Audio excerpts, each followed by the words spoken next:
I'm Jenna Love from the Somebody You Love podcast. I work in the adult industry, and this comment says, I think that there are particular SWs who go out of their way to glorify and then say, well, I'm just sharing my life, particularly when they know that they have a younger audience, and then people apply that to all SWs.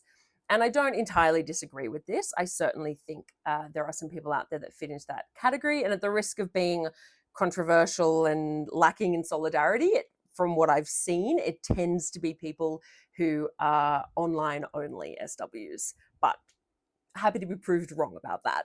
And of course, I know of plenty of online only SWs who are not like that at all. So no shade there.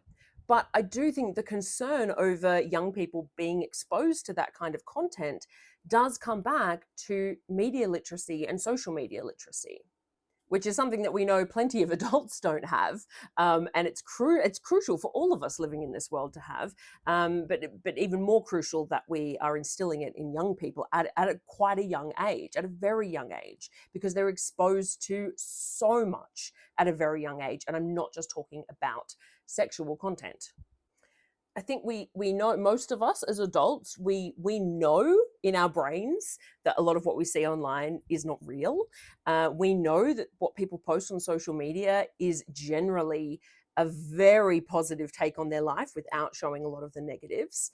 But even though we know that, we don't always really feel that. Like, I've caught myself, looking at things and going, oh, I wish I looked like that, or I had that, or whatever, and then being like, babe, it's probably not even real.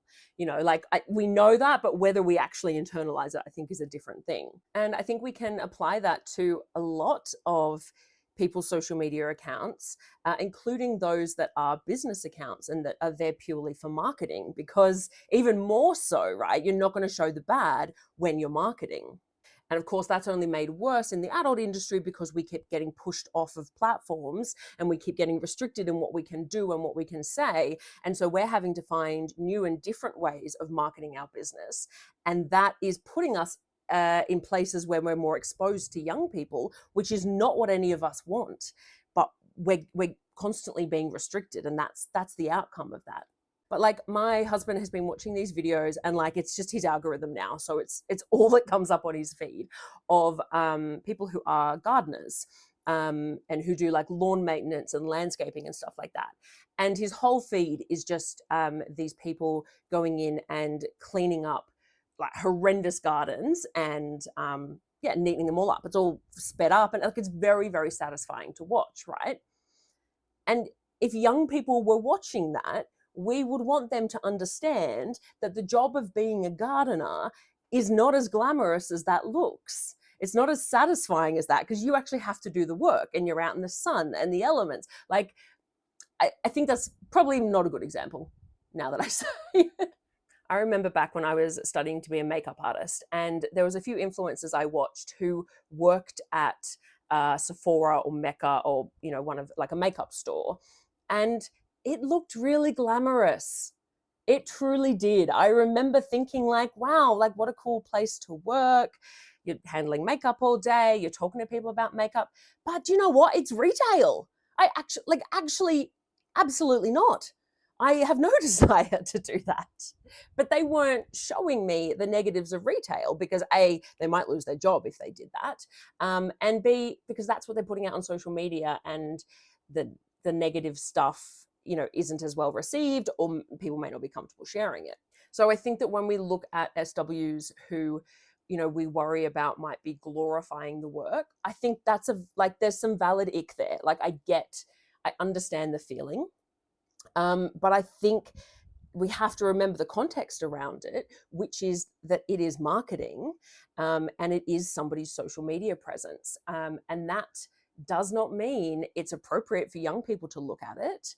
And it does mean that if they are going to be looking at it, they have to be equipped with the tools to understand that what they're seeing is not necessarily reality.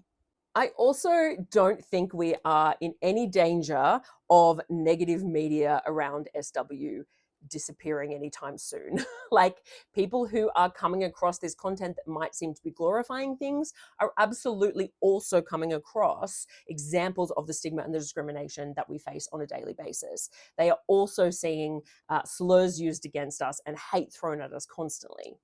But I do think that more transparency is always a better thing. That's probably a big statement to say. But, so I really appreciate it when I come across workers who post realistic money counts and who do, kind of vlogs showing a little bit more insight into their experiences in the industry. But at the same time, I don't want to begrudge someone who isn't comfortable sharing all of that and who worries about the impact it would have on their marketing, because that's a valid concern. One more thing, I think a big part of that literacy needs to be on the idea of like persona as brand.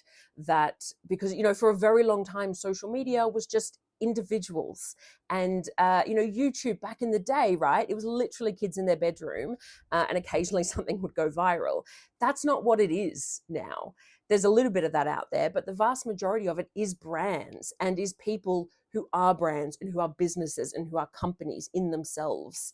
So I think we have to be clear to teach people that that's what we're watching when we consume this content. It's not, there's not a moral judgment on that necessarily.